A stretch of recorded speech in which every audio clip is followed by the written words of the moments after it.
Welcome back to Him Tutorials. As second chapter Nutrition in Animals is going on, and we are doing the subtopic digestive system.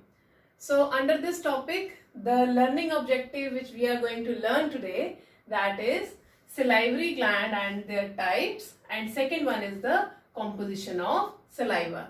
So let's begin with the first objective, that is salivary glands and their different types. So before learning about the salivary glands, I would like to make a outline diagram for you to just see what is the location of the glands. These are the nose, lips and chin and your shoulder, and this is the head part.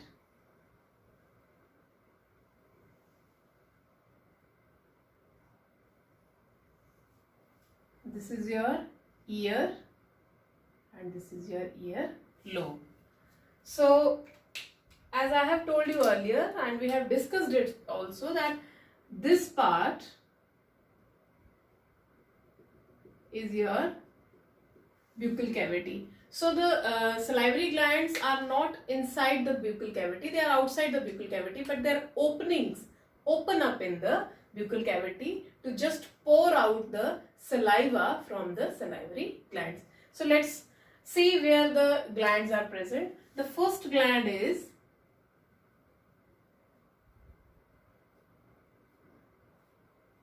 parotid gland.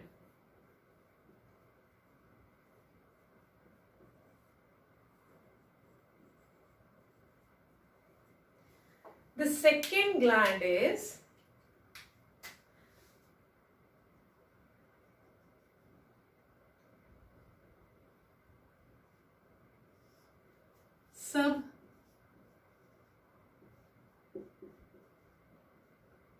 submandibular or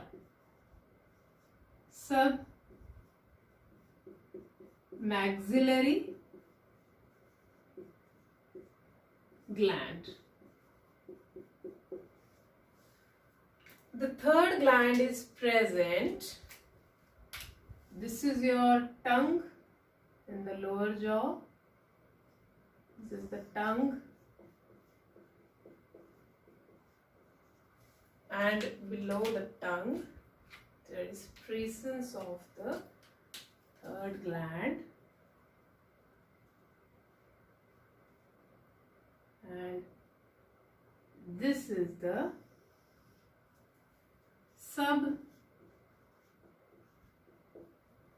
sublingual gland. So I hope you understand the location of all the three glands, parotid gland, submandibular and the sublingual glands. Now one by one we will discuss that what is the importance and what is their function. So first is the parotid gland.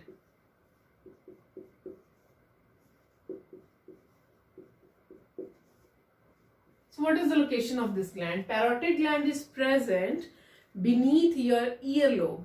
This is your ear, and as this is your ear and this is your lobe. So beneath your earlobe here at both the sides, there is presence of parotid gland. So beneath the ear lobe, the parotid gland is present. Also, from all the three glands, the parotid gland is the largest one. Sometimes due to the viral infection, there is the swelling of this parotid glands take place as both the sides got swollen up from both the sides. So that condition is called as mumps.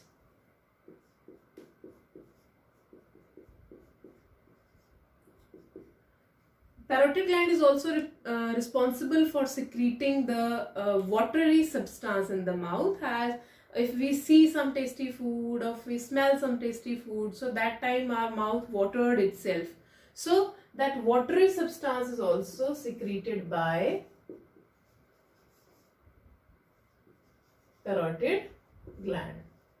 So this is all about the parotid gland. So let's see the second gland. The second gland is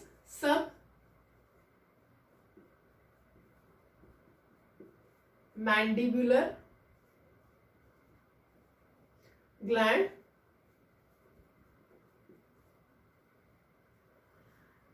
This gland is present at the angles, beneath the angles of the lower jaw. This is your lower jaw. So beneath the angles of the lower jaw, there is presence of submandibular glands. The third one is the sublingual gland.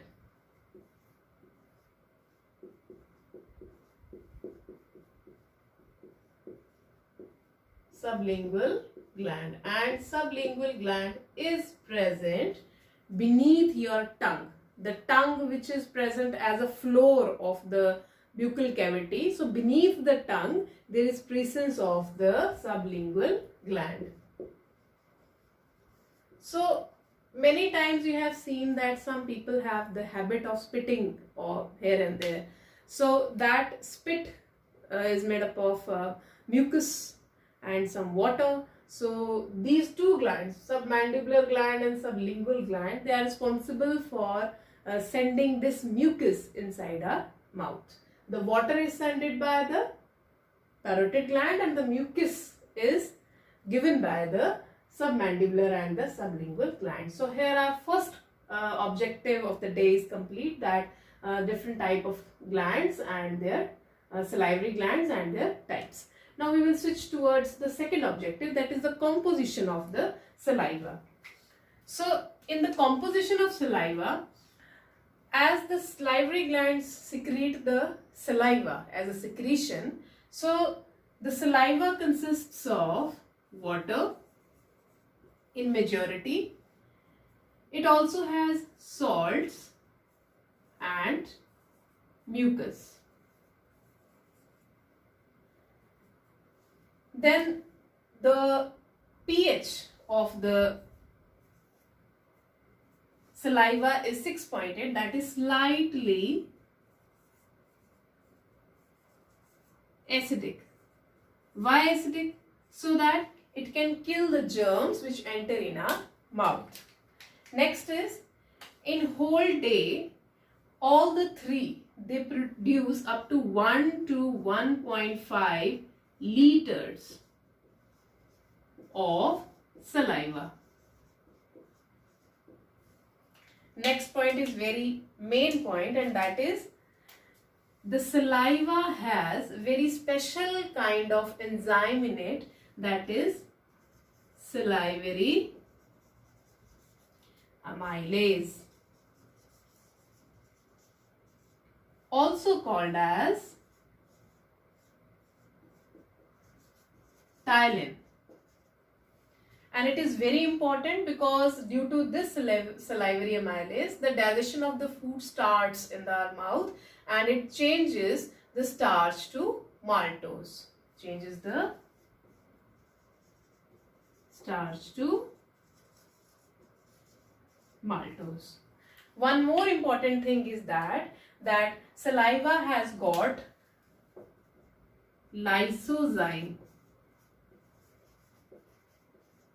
And these lysozymes helps in killing out the bacteria and microorganisms which enter in our mouth. So this is the composition of the saliva which is present in our mouth with the help of secretion of these three glands. So I would like to add one more thing here, that some herbivores and some carnivores, they do not have this salivary amylase in their saliva. But one animal, the pig, that has the salivary amylase as in their saliva. So this is all about today's topic, as both the objectives are over. As we have learned that what are the three types of glands, as parotid glands, which is present beneath the earlobe, it is the largest gland, and if viral infection causes, then it leads to mumps. The second gland is the submandibular gland that is present in the lower jaw, and the third gland is the sublingual gland, and it is present beneath the tongue. And I would like to add one thing here which is missed, as this gland is the smallest of all the three. The largest one is the parotid gland and the smallest one is the sublingual gland. Then next is the composition of saliva. It has water as a main component, it has salt and mucus, the acidic is, pH is slightly acidic. The 1 to 1.5 liters of the saliva is produced every day in our mouth. And very important point, that salivary amylase is that as a ptyalin is present in our mouth, and lysozyme is also there, which also helps in killing of the bacteria. So I hope you understand the topic very well. So in our next video we will learn about the tongue and the esophagus, which is called as the food pipe. Up to then, keep learning, keep watching. Thank you so much.